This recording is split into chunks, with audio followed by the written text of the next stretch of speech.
अफगानिस्तान पर खूनी कब्जे के बाद तालिबान पाई पाई को मोहताज है, क्योंकि किसी देश के सरकारें हवा में नहीं चलती हैं, लेकिन तालिबान ने इसकी काट के लिए एक ऐसा ब्रह्मास्त्र चला है जिसको देख सिटी बैंक हवा हवा है, स्विस बैंक को पानी भर रहे हैं, तो दुनिया के तमाम रिजर्व बैंक अब इससे ट्यूशन की प्लानिंग कर रहे हैं।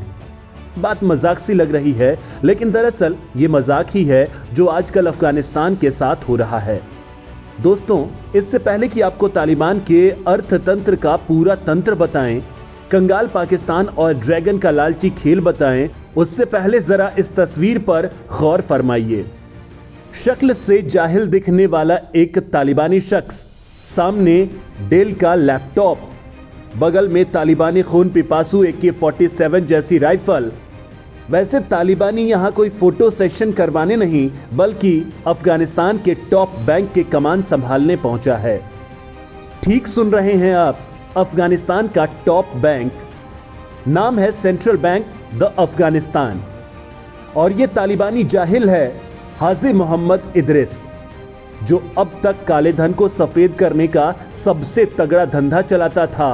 अब पाई पाई के लिए तरस रहे तालिबान के लिए काले धन को सफेद करने वाला है, क्योंकि ये अब सेंट्रल बैंक द अफगानिस्तान यानी DAB बैंक का मुखिया बन गया है। अब इसकी नियुक्ति पर उछल रहे तालिबानी आतंकियों ने देश के बैंकों को आश्वासन दिया है कि वो एक पूरी तरह से संचालित वित्तीय व्यवस्था चाहते हैं। हालांकि ये बात अलग है कि लैपटॉप के जरिए शीर्ष बैंक की कमान संभालते दिख रहे हाजी मियां कंप्यूटर से बैंक संभालेंगे या फिर वहां भी AK-47 से ही कामकाज होगा। खैर, तालिबान ने इस जाहिल की नियुक्ति तो कर दी, लेकिन अभी तक ये नहीं बताया है कि पैसे की आपूर्ति का इंतजाम कैसे होगा।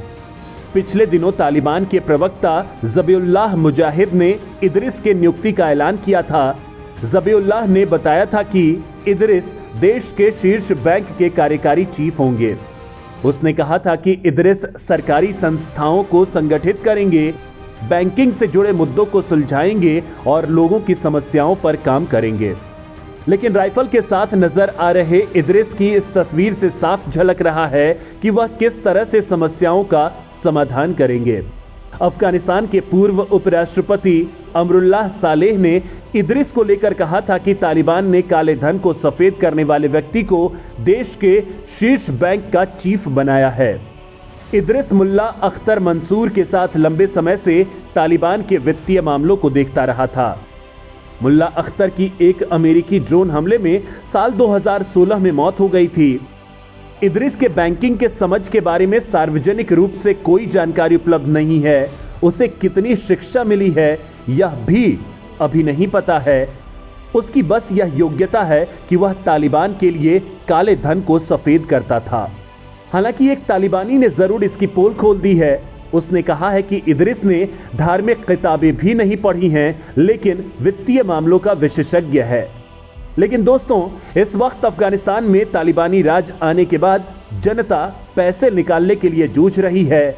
बैंकों के बाहर लंबी लंबी लाइन लगी हुई है और सरकार ने सीमा लगा दी है कि एक निश्चित सीमा से ज्यादा पैसे नहीं निकाला जा सकता है।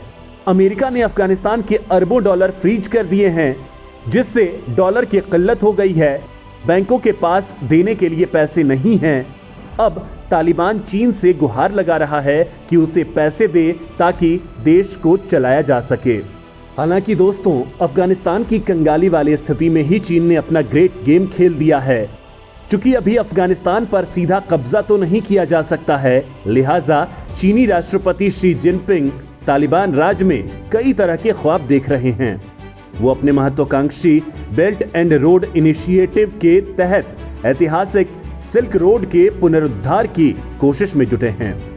इस लिहाज से तालिबान सरकार पर चीन का पर्याप्त प्रभाव बेहद महत्वपूर्ण है, क्योंकि BRI पाकिस्तान को पूरब और दक्षिण से, जबकि ईरान को पश्चिम से और तुर्कमेनिस्तान उज्बेकिस्तान को उत्तर से जोड़ेगा।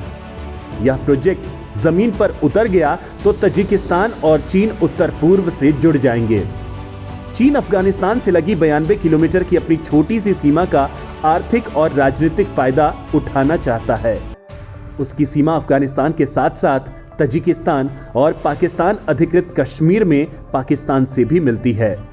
जिनपिंग 60 अरब डॉलर लागत वाले चीन पाकिस्तान आर्थिक गलियारे को अफगानिस्तान से जोड़ने का ख्वाब पाले बैठे हैं और जब अमेरिका ने दबाव बनाने के लिए अफगानिस्तान के अरबों डॉलर जब्त कर लिए, जिससे तालिबान एक एक पैसे के लिए मोहताज हो गया है, तो चीनी ड्रैगन और उसके आयरन ब्रदर पाकिस्तान ने तालिबान के लिए अपना खजाना खोल दिया है।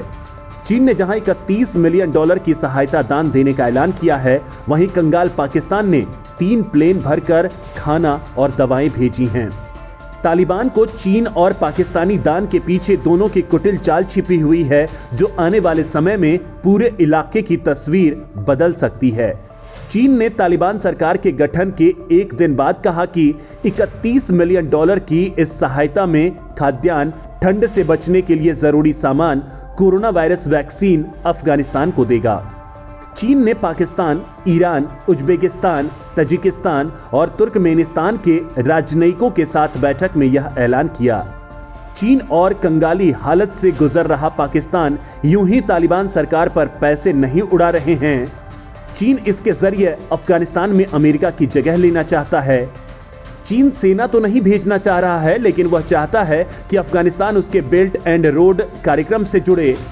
चीन को उम्मीद है कि इससे अफगानिस्तान का आधारभूत ढांचा बेहतर होगा और वह करीब $1 ट्रिलियन के खनिज संसाधनों पर कब्जा कर सकेगा। अफगानिस्तान के इन खनिजों में सोना, तांबा, लिथियम, रेयर अर्थ शामिल है। तो वहीं तालिबान नेता मुल्ला मोहम्मद हसन अखुंद की अफगानिस्तान के कार्यवाहक प्रधानमंत्री के रूप में नियुक्ति पाकिस्तान के लिए एक सुखद समाचार के रूप में सामने आई है, क्योंकि अखुंद का इसके शक्तिशाली सैन्य प्रतिष्ठान के करीब होने का इतिहास है। हालांकि पहले मुल्ला अब्दुल गनी बरादर को कार्यवाहक प्रधानमंत्री बनाने के कयास लगाए जा रहे थे, मगर उससे पहले मुल्ला मोहम्मद हसन अखुंद को तवज्जो दी गई और बरादर को उसके डिप्टी के रूप में कार्यवाहक उप प्रधानमंत्री का पद दिया गया है। मुल्ला अखुंद कंधार के जराई जिले से आता है। वह तालिबान आंदोलन का सह संस्थापक है और मुल्ला उमर के सबसे करीबी सहयोगियों में से एक है।